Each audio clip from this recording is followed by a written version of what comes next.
Welcome to our final episode for this season of the CSA Fireside. I can't believe that it's been what? Well, we started about early September, and now we're in November, and we are in Africa. But we're in some small islands that you look at this big continent and you need to know that there are islands in Africa too. So I'm joined by Trisha and Nikki, who will introduce themselves, starting with Trisha. Hi, I am Trisha Labiche from Seychelles, and I'm the CSA representative for Seychelles. Seychelles is an archipelago of 115 islands, and the people there mainly inhabit the three inner islands, which is Mahe, Prale, and Ladig, but there are very small amounts that inhabit outer islands. Yeah, thank you. All right, Nikhil, please introduce yourself. Hello, and thank you for this opportunity. Well, my name is Nikhil. I'm the CSA representative for Mauritius, which is also an island. It has a population of about 1.2 million inhabitants, which I wanted to highlight because I saw that within the Year of Youth forum, the booklet, it's been mentioned 1.3. But the fact is that we are moving gradually towards an aging population right now. So there's kind of a slight decrease, but it's decreasing over the years now. Is migration also contributing to that? Not really. There's an issue towards the youth in terms of the fertility and all the health issues. It's not really in terms of migration. No. Health as well as maybe, and I mean, our peers aren't as baby excited as our parents who used to have 7 and 8. You know, most of us want 2 or 3 at most. True, that's true. But tell me, each of you, tell me about the language. Tell me some interesting facts. I'd love to know what the youth percentage is like. Tell the world about Seychelles and Mauritius. Trisha, back to you again. Okay, so Seychelles has a population of 107,876 people at the moment. Currently, since November 9th, this statistic was taken. We speak 3 main languages, which is English, French, and Seychellois Creole. It's sort of similar to Haitian Creole. So, You mean Haiti? Yes. Okay, as in the Caribbean? Like Yes. Okay. I had the opportunity of meeting a few Haitian students on a competition I went to, and when we were speaking, we realized how similar Seychellois Creole is to Haitian Creole compared to the other types of Creole. So it's easier for us to understand them and for them to understand us as well. Yes. For the youth percentage, I would say there's approximately about 28% youth in the Seychelles. Interesting facts about the Seychelles. Seychelles is home to the largest nut in the world, which I'm sure a lot of people know. If they know where the Seychelles is, the Coco de Mer. A lot of the people that I've met have let me know that they've never heard of the Seychelles, which breaks my heart because the Seychelles is a really wonderful place. We've got amazing beaches, amazing wildlife. We have large emphasis on wildlife conservation here in the Seychelles, and the majority of people, one way or the other, is affiliated with wildlife conservation here. Thank you. Very interesting facts there. Nikhil, tell us about Mauritius. So, I would like to deal mainly on the economic side of Mauritius. Sure. So the fun fact is, like, during the COVID pandemic, we actually managed to joined the ranks of the high-income countries. So Mauritius moved from a monocrop producer towards a diversified economy, exporting textiles, tourism, financial and innovation, information and business services. And as such, through those successful public-private cooperation, that it paved the way for economic diversification and employment creation.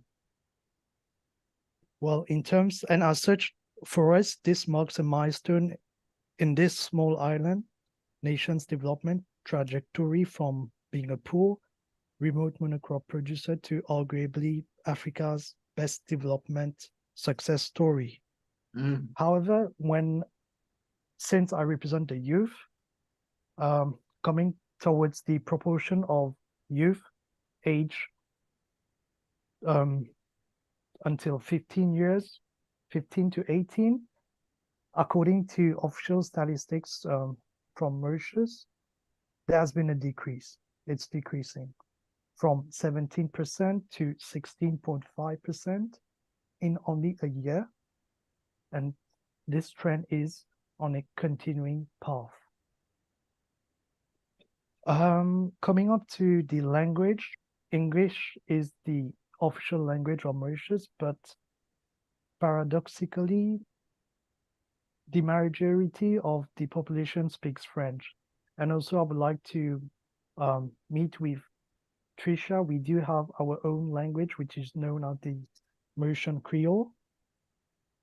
So it's more or less similar to theirs.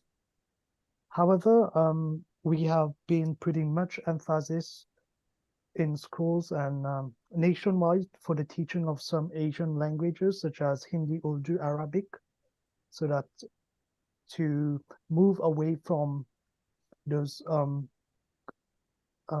colonial effects that is present since the past. Go ahead. Mm-hmm. I would also like to say that as an island, in terms of the way of living, since it is small and all areas are highly accessible in terms of the physical infrastructure, there's no distinction between rural or urban areas, because we do have like social facilities in every region, which includes primary, secondary schools, communities, or youth centers. And also in terms of those infrastructure, I would say the government policy on decentralization has helped the rural areas to improve provision of social and economic infrastructure. And as such, in this regard, the empowerment of women and their full and equal participation be it in political, social, or economic life has the government has actually been able to align with international and regional commitments. Wow, Mauritius is winning. That's good. That's good. I mean, the CSA is really looking forward to coming to both countries. But you mentioned something that prompted me to ask an off-script question. So for Jamaica, Christopher Columbus came in 1494. And so from 1494 to 1655, we were colonized by the Spanish. So in some parts of Jamaica, you will see the remnants of Spanish architecture, and even in the names of some of our towns and cities. We don't speak Spanish. I believe there are some Spanish words in our dialect, but then in 1655, the British came. You speak French in both your countries. Does that mean you were at one point a colony of France? Yes. Oh, yes. Okay, so it was France, then Britain. For Seychelles, it's a bit different because there was like a lot of back and forth between the French and but before we became independent, it was colonized by the British Empire. What year did Seychelles become independent? Oh my gosh, did I just throw you a curveball? Trisha, Nikki, what about you? What is the sequence of colonial So occupation? basically, it was French first, then eventually British. Okay. This partly explains as to why our political and educational system is based on the British system, even though we became independent in 1968. So the influence of British is still here today. Okay. Okay. Trisha, you have the fact now. Okay, so the date that Seychelles became independent was the 29th of June. That I can tell you wholeheartedly, but the year I checked is 1976. Okay, got it. For Jamaica, it's 1962. So, I mean, common to all of us here is that we are islanders. And the Caribbean is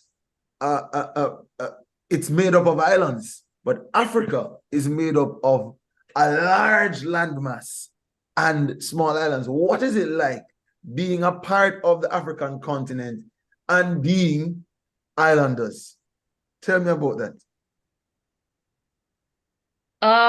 Well, I've experienced both, and I must say it's very different. And I think for Mauritius, it's a bit different because they're quite a large island, whereas Seychelles, you've got very small islands. You've got a few different, and the way of life is that everybody knows everybody. I think this is something that I've mentioned quite a lot. So there is no social status segregation. You've got the rich and the poor. We're all integrated with each other. And culturally, Seychelles people tend to be very nice and open. So there's this strong sense of like community. It's easy to get a community engaged to do something, whereas it might be harder in like other places because everybody's like to themselves, or they're thinking like I'm for me instead of being together. And that is something really nice about living on an island, is that you kind of feel so secure in a sense. So you've got this sense of community, whereas on a larger landmass, you'd feel alone. In cities, big buildings. Seychelles doesn't have any big buildings, so it's easier to get around. However, I must stress that Google Map is not the most reliable here. Same here sometimes in Jamaica, sometimes. Yeah. And the way of life is very simple. I mean, we've got access to basic necessities. It's quite hard to reach access to certain things that they might have on larger land masses. One thing I can stress is the internet connection here is a bit expensive. That is a downside of living on an island, because we've got fiber optic cables coming in from mainland Africa, and that kind of increases the price. We tend to grow a lot of the vegetables, but Seychelles isn't that big in the agricultural industry, and we can't really grow much. So we're very dependent on foreign countries, which positive and negative at the same time. It does have its restraint when it comes to economical growth, because one of our main industries is tourism, and we saw that in 2020 with the COVID-19 that affected us quite a bit when it came to the economy, because we rely pretty much on tourism. There aren't other industries that can match. I think 60% of our economy is made up for tourism. Thank you. Nikhil, tell us about your perspective on the same question. A small island as part of a large landmass continent. So as a result of a fragmented history, the population of Mauritius is plural. So basically, Mauritians today are the descendants of immigrants, settlers, slaves, engaged workers. So there's that great ethnic diversity. Well, as I mentioned earlier, the languages such as English, French, Hindi, Mauritian Creole, they coexist. So there's a great diversity of beliefs and religions in Mauritius. And when it comes to festival and traditions, we all participate in each of those religions. So again, due to the great diversity of the population, many religious festivals are like held throughout the year in the country. So for instance, tomorrow is actually Diwali. So we are celebrating as a Hindu. I'm preparing at home and celebrating it. But my neighbors who are also Muslims and Chinese, they also form part of it. So we're going to be meeting, sharing our experience, sharing gifts and all. That's the Festival of Lights, yes? Yes, exactly. Yes, indeed. What I appreciate more about Mauritius is the Mauritian cuisine, which is a true reflection of its population mixed origins, a blend of like flavors and colors that have preserved the diversity of the population's roots. So we've got like India, we got like curries, flavors from India, we got the fried noodles from China, and we also got like Mauritian traditional recipes such as the dal puri, faratals, and samosas and all. Lovely, lovely. For both of you, do the people indigenous to your respective countries still exist? Are they still there? Seychelles doesn't have indigenous people. Okay. Oh, so it's So all migrants.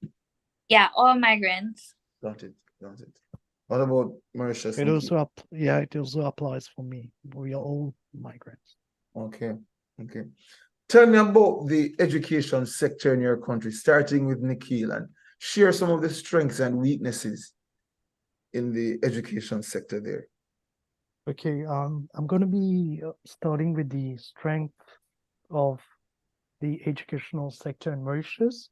So I'll be focusing on three aspects. That is the infrastructure, the government's inclusiveness agenda, and also the engagement with various stakeholders. So in terms of infrastructure, it's broadly adequate and sustained public investment in education has indeed delivered impressive improvements in school attendance and learning outcomes. So there has been that kind of constant upgrading, implementation of new techniques so as to keep on catering for the needs of students. And also I would like, for sure, education and skills today are at the core of the Mauritian government's inclusiveness agenda. As such, the government is actually committed to accelerate job creation by adapting its industrial and trade policies. Also, this also involves a focus on improving employability by strengthening educational outcomes, especially for girls, which is actually a way to tackle this issue of gender gap, which is prevailing over the past years, so as to ensure that those skills of the labor force do actually match the needs of the private sector.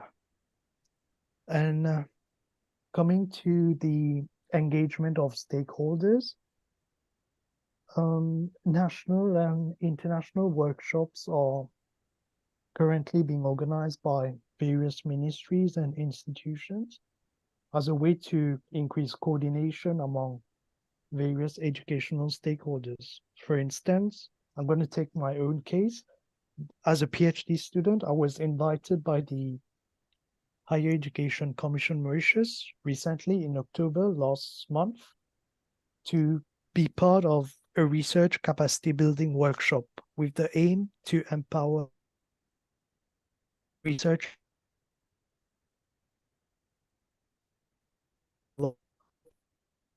emphasize the importance of having a research impact. But it exposed of research grant writing and results-based management principles.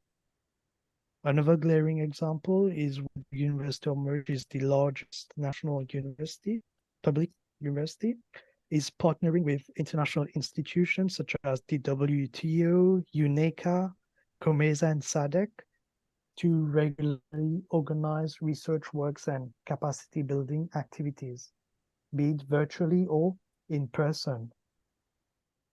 I think that such close dialogue remains critical for knowledge exchange and devising sustainable strategies in education. So there are good points in the educational sectors in Mauritius. However, basing myself on some metrics, which is the Global Innovation Index, Mauritius continues to face some kind of a declining competitiveness. Well, I did some research and I found that Mauritius is performing actually behind its peers. For instance, the total spending on research and development, we are currently ranked 67 out of 132 countries.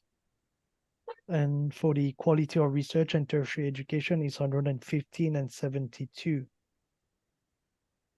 And I think the main issue here is that the engagement with the private sector in those research activities and the collaboration between universities and industries should be reviewed. There's not so much improvement. And the next point, which I myself personally experienced as a lecturer during the COVID pandemic, is digital learning, educational technology.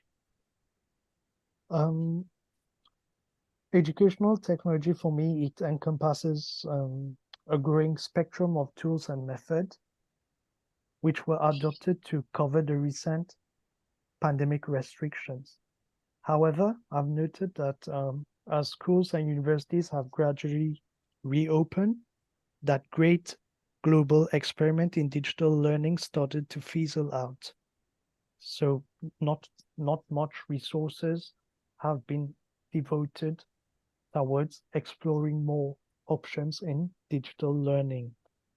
So despite those existing efforts, I guess Mauritius should now focus more on the development of digital skills from basic to tertiary education, not only investing in ICT programs, because ICT should be taught as a cross-curricular area through project-based learning and training for all tutors, for all levels should be offered, but this ICT thing should also be integrated within lessons.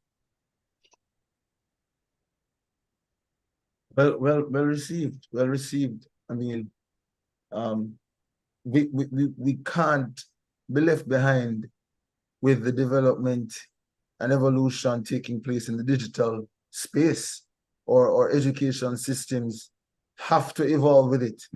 But I mean, those are some impressive strengths there, Nikhil. Trisha, tell us about the education sector in Seychelles. Oh my, Trisha, I think you might have frozen. All right, so until Trisha comes back on that question, I want to ask you. Okay, I think Trisha is back. Hi, sorry. That's all right. What did I miss? Okay, so I'm now turning to you for the question on the strengths and weaknesses in the education sector in Seychelles. Okay, I'm going to speak about this in a generalized way. Seychelles has had major emphasis on its educational system, regardless of political parties. As you know, recently they changed from one side to the other. They still have huge emphasis on promoting education. It is compulsory for all children to attend preschool, early childhood, primary, secondary, and post-secondary. Tertiary level education is a choice. The educational system is mostly government funded. If there are any private institutions, it's done through parent-teacher association. So they have their own stakeholders. They have joined forces and built these institutions to provide private education, but the majority of institutions in Seychelles are government funded. Seychelles currently has only one university, and that is the University of Seychelles, where I'm currently doing my BSc in business administration. The educational system in Seychelles is heavily centralized, and autonomy is not that big of a thing yet. So different schools in different districts all tend to work around one system, which sometimes can be a negative thing because it means that they don't take on problems that they face individually.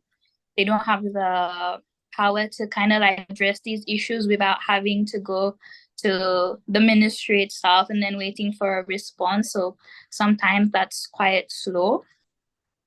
95.7% of the population is able to read and write, which is something really positive because that shows that education is being pushed forward. The Ministry of Education does put quite a lot of resource, even the government, in obtaining new resources.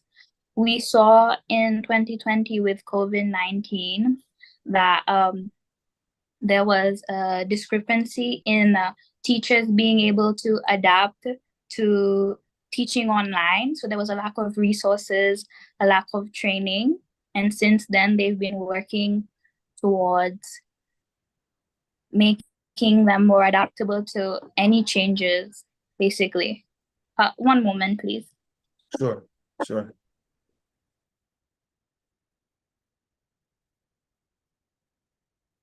While we allow Trisha some time,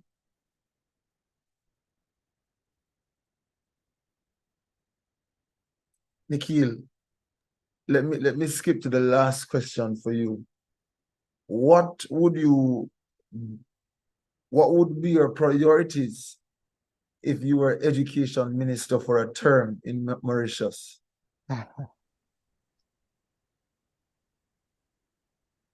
I would definitely review the framework for curriculum development. I mean, especially for the skills in basic education, teaching digital skills Yes. as a cross-curricular area and integrating socio-emotional skills in schools. Development and implementation of more PPPs, that is the public-private partnerships. Because in Mauritius, there's that issue of diverging objectives between various educational institutions. As such, this is likely to lead to some kind of coordination failures in those public institutions, and this could hamper Mauritius' ability to leverage on private investment. So my priority as a minister or working within the Ministry of Education would be to open space for public-private partnerships with a heavy state presence, so it can be a win-win by leveraging on the expertise of those private sector, while at the same time reducing public investment in times of growing like fiscal constraints. And also I would try to address the issue of skills mismatch. In Mauritius, there's a huge concern with regard to the labor market as it is declining due to this decrease in competitiveness. So this is likely to result in some kind of a skills shortage. So this growing skills mismatch is a key issue within tertiary services, though it is like rarely discussed. It is likely that some skilled workers will be lost, but may exist in a talent pool somewhere. Mm-hmm. And actually they can be brought back, although on a much inferior term.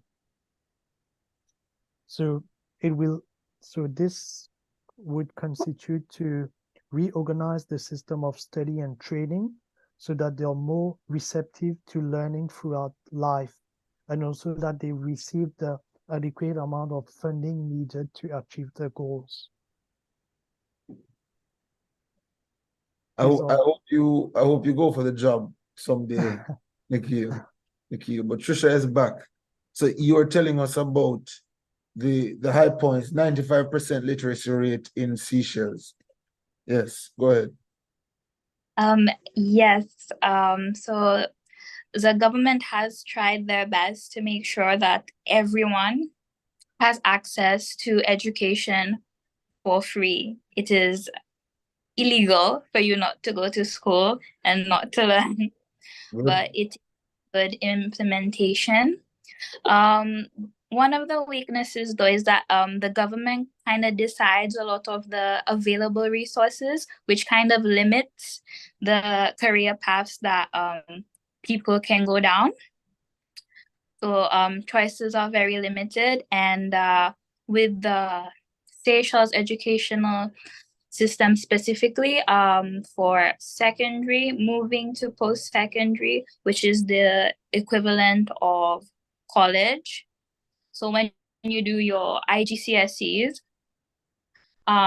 they have something called the selection exam, which is an exam before you do your IGCSEs to see if you are likely to pass your IGCSEs. And this is first 2 years of secondary, first 3 years of secondary is heavily focused on that. And that potentially could be a massive weakness for Seychelles because it limits the amount of times that kids spend on learning the IGCSE curriculum.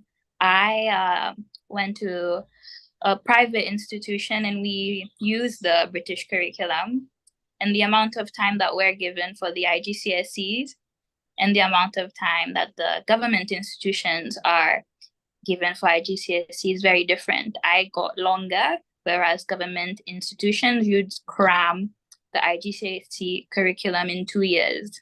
So that can be overwhelming to students, but it is a way of them cutting costs. So if they know you are likely to fail certain IGCSEs, they won't sign you up for it. Wow. Yeah, that sounds like a barrier. Yeah. I mean, we have a system in Jamaica that allows schools to choose certain aspects of the examination policy. Let me clarify that. In some schools, students have to have certain prerequisites to take an exam. And they have to have a certain average. Otherwise, they won't allow you to do that exam. That's not a government policy. That's a policy of the school. In other schools, like the high school I attended, they don't prevent you from doing any subject you want to do. If you want to do biology, if you want to do physics, you can select it. They're not going to tell you you need a certain average by grade 9 to do it. I think that is how it should be. Allow students the academic freedom to choose their path. But I do believe it's a delicate balance, Trisha, because here we have Nikhil talking about addressing skills mismatch if he was to become Minister of Education, which is a real issue because we have so many people pursuing degrees that there are no jobs for them in the labor market. But by steering them, or I would say a heavier word, restricting them in their academic path, it also compromises your own agency. You should be free to choose what you want to do. But in being free to choose what you want to do, can you get a job from it? Can you make a business from it? Can you feed yourself from it? It's a delicate balance. Delicate balance. let me ask you, on another side, what are the effects of colonialism in the classroom in your respective countries, and what needs to be done to remove these lingering colonial remnants? Nikhil. I would say Mauritius doesn't have much of those effects. It's true that we are based on the British system, following our former British colony. The educational system and political system is actually based on this, but we are gradually bringing our own programs and moving away from this. I mean, I wouldn't say there's those effects today. But if this was present, then I would definitely encourage to do more teaching of Asian languages. As I mentioned at the start of our talk, to include those like English, Urdu, Arabic within our curriculum. Why do I say so? Because like a year or 2 years ago, the Mauritian government and the University of Mauritius actually took the initiative to introduce a dictionary known as the Mauritian Creole. So there's that major path to actually take the Mauritian Creole, our native language, which is unofficial to date, and bring it on an international platform. Did that involve teachers teaching in the language? Indeed. That's good. At the University of Mauritius, there is a dedicated program on the Creole language, where you can also take part of exams, and you are being awarded with a certificate. And now they want to go to the next step by introducing this language within the parliamentary system in Mauritius. Wow, it's progressive. So going from government to government. At first it was from university to university, then moving from government to government. But there is that aim to make our language official one day. Yes. Thank you. What about Seychelles, Tusha? We're kind of in a similar situation to Mauritius. However, we do incorporate our language in earlier childhood classes. So from early childhood and primary, you are taught Seychellois, Creole, French, and English. There is the incorporation a lot of our traditional Seychelles history, traditional culture, the incorporation of learning traditional dances, cooking, traditional foods, and the population of Seychelles as a whole does place emphasis on celebrating Creole culture in all means possible. In October, it was Festival Creole, which is the official month for basically being Seychellois, and there are lots of activities, community activities that do continue throughout the year that incorporate our culture, our language, our traditions, to ensure that the young people carry on this legacy and they know where they come from, their history. So I think that is a good thing that we are doing. However, once you do reach post-secondary and secondary, we do switch heavily to the British curriculum because that is what we do use. And what would be your recommendations in addressing that?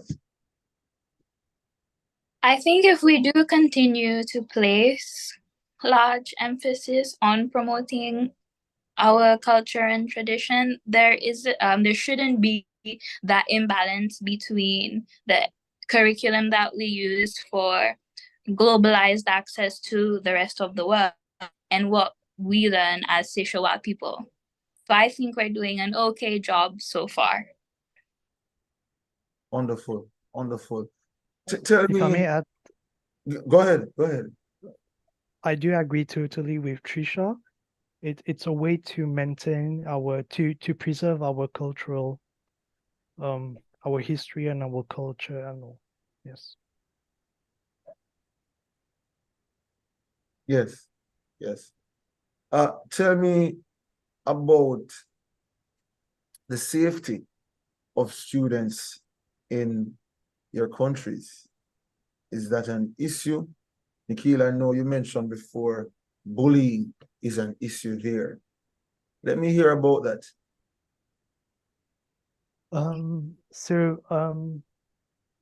There is great concern about the incident of violent behavior, which is in the form of bullying, be it physical or verbally, among children and adolescents in Mauritius. This complex and troubling issue needs to be carefully understood by, firstly, parents, teachers, and also other adults. Many scholars, including the media, have actually documented that there's a lack of provision of safe school environments in Mauritius. For instance, it has been widely reported that from 2019 to June 2023, this year, around 100 bullying cases have been reported to the Ministry of Education. Actually, these are the official statistics, but I guess there are many more cases that are being unreported as victims may be suffering in silence. So it is very important to break that silence. And if I had to propose some kind of a solution here, it would be, I guess, that there are enough laws, enough policies, enough measures that are being put in place to tackle this issue. It is high time now to come up with a program instead of coming with new laws, policies, or measures. It's time to implement some kind of a bullying prevention and intervention program. This could basically involve increasing the active adult supervision in those hotspots where those bullying cases have been reported, to dedicate more class time to teaching and empowering students in bullying awareness and skills in prevention, appropriate intervention, and reporting, how to report such cases, what are the steps. And also, most importantly, I carried out an interview with some secondary students across the region, across various regions, and they are urging for their schools to devote some more times and resources towards extracurricular activities in the form of volunteer work, joining a school club, or even joining a youth group. This is likely to build some kind of a confidence and create friendship among them. Because I guess everything comes back. Why does this bullying thing happen? Maybe there's some kind of a frustration that is happening within those I wanted to ask you if you feel, based on your observation, that the diversity is a contributing factor. Is it that the bullying is being done on ethnic lines, or is it just pupil to pupil? There are cases where it's based on an ethnic line, yes. So like well, I reckon there was a student last year. I did meet with him, and because we do play soccer together, and Yes. he did mention that since he's from a religion X, Yes. the other like pupil considers him as inferior. So he's not meant to be among them, or he's from the minority group. You know, he cannot like coexist with them, integrate with them, play with them, or have the same teaching strategies or skills like them. So yes, there is both. There are both cases, ethnic and pupil to pupil also. Yes. Pupil to pupil, it mainly arises as groups within groups. Like which group is is the most famous here more. So Yeah. I'm in no way downplaying the issue of bullying, but let me tell you, I am an old soul, and sometimes I do feel like our generation, we perhaps overstate some things, trauma, anxiety. Everything is traumatic these days. Everything is anxiety, right? I mean, student conflict is part of coming up in school. Not being liked is part of coming up in school. I'm not in any way justifying bullying, but to what degree is it permissible for a child to go through that experience that will eventually build their confidence? I hope that, as you said, research needs to be done. And in whatever country that is experiencing an uptick in bullying, that we will account for what is the normal part of the student experience. For example, Nikhil, again, and please feel free to disagree with my reasoning. A child will run and trip and get a cut on their knee. That's a normal part of growing up. But I imagine that maybe a few years from now, people will see it as such a serious, grave issue. We need to do something to stop children getting cuts on their knees. To what extent is this kind of student conflict, so long as it doesn't amount to violence, form part of the normal upbringing? I had my bully. even I had my bullying during my college time, but well, as I'm referring to these cases, these are like quite severe cases which Yes. led to some kind of conducting operations like hospital, being admitted in hospitals and all, involving an investigation from the part of the police. Yes. Bringing along tools to cause harm. So I do agree that we need to go through those various stages, and it's part of life. This is actually what builds up our confidence. Being myself a loner, I mean, like throughout my university life, my college time, I've spent most of the time by my own, trying to understand the importance of like experiencing those moments, but this is going out of hand. I mean, yes. Yeah, and just to make it clear, we should not tolerate bullying. We should not tolerate disrespect. We should not tolerate violence. Nothing I've said just now is in support of any person feeling justified in being unkind to people. But, Trisha, what about you? What is it like for this in terms of safety and security of students in Seychelles? The majority of institutions have zero bullying policies.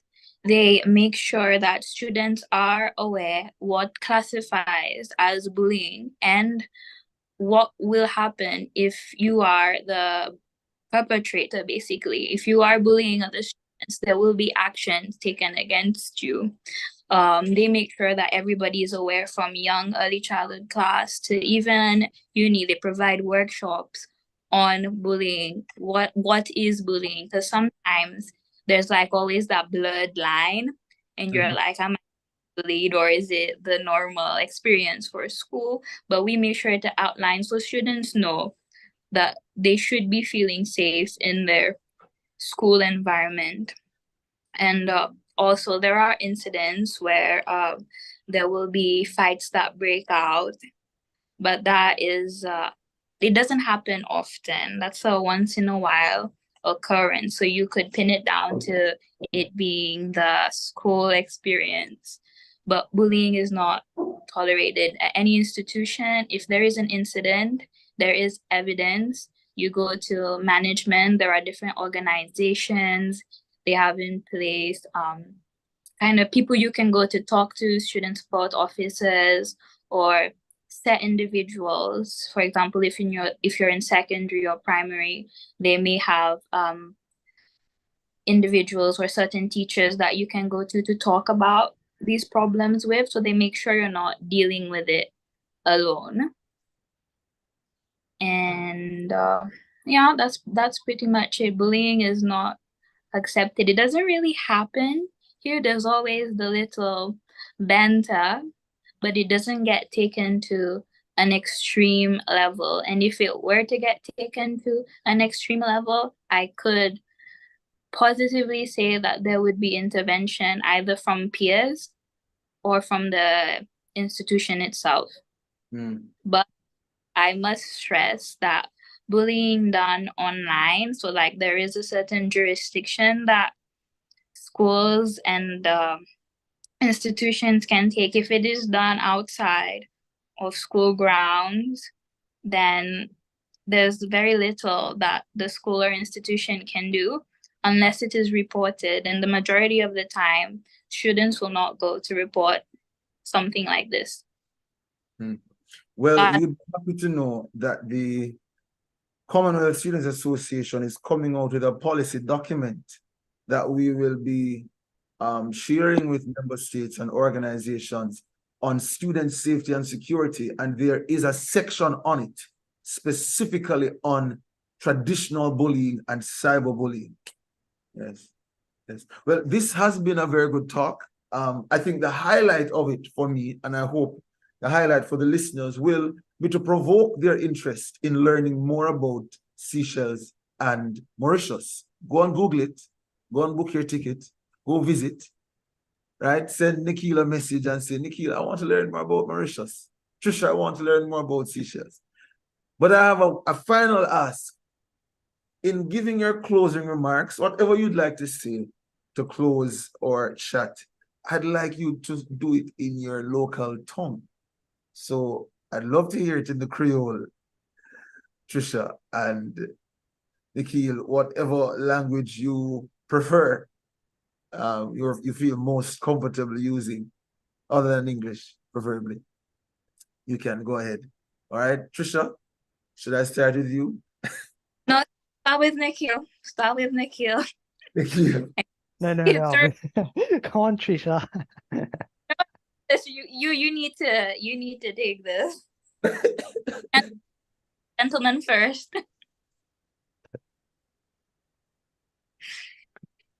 Come on, Trisha. Okay. Whew. Mwen kwa ki se sel n'arive intégrer ki nou système l'éducation ou capable di dans un bon place pour tout ça que nous passe dans avec pour ver autres PC autres mais pour faire si qui tout maman parents et puis communauté sociale et bénéficier et moment ça il est bon l'emphase à cause la plupart du temps bonne maman il a l'éducation comment comment un chore basically seulement nous pensons nous bien pour faire si qui nous en préparer pour autres filles dans le monde du travail and that's it I guess. Tell us what you said. I said that basically Seychelles is doing a good job and that we're in a decent place after a lot of the things that we have been through in terms of education, especially facing COVID-19 and adapting to that. And that we do try our best to make sure that our youths are prepared for their futures. Beautiful. Beautiful. You will see this clip on our socials in a few days. Please, let's not do this. Of course, it was beautiful. Nikhil, go ahead. Mon seul conseil pour tout étudiant Maurice, qui est international, c'est que l'éducation est un apprentissage qui continue toute longue la vie. C'est-à-dire, il part au niveau université, même demain au travail, ou un ami familial, il y a un petit moment que tu peux apprendre, tu peux lire, et contribuer à l'éducation pour les prochaines et futures générations. And which language was that? So Mauritian Creole. Nice. So basically, my message is for all students in Mauritius, and be it in international and international context, that education is a continuous learning process. So it doesn't stop at the tertiary level or university level. Even tomorrow, you have a family life, you are working. It's those small learning outcomes that contribute to the overall educational platform within your country, which will help the future and upcoming generation. Beautiful. Thank you both from the smallest island in Africa. This is a practice of what the British educational system has done to the people of small islands. It took us a few minutes to be able to translate that into our traditional languages. Yes. Very good point. Very good point. So this was a very good talk. Again, I'm so happy that we were able to sit with both of you as islanders and hear from you, sharing your perspective as islanders. You know, there are 33 small states in the Commonwealth. 33 of the 56 countries in the Commonwealth are small states. And that's not just islands. There is a definition for small states, and it's on their website. But I do have a bias towards islands. I am an islander. I'm a proud Jamaican. I love being Jamaican. I wouldn't choose any other nationality. Islanders are pretty. Yes. And we like vibes. I'm sure we do. Nikhil, do you like vibes? Nikhil, you should come to Jamaica. Jamaica. All right. So this was our last episode of season 1.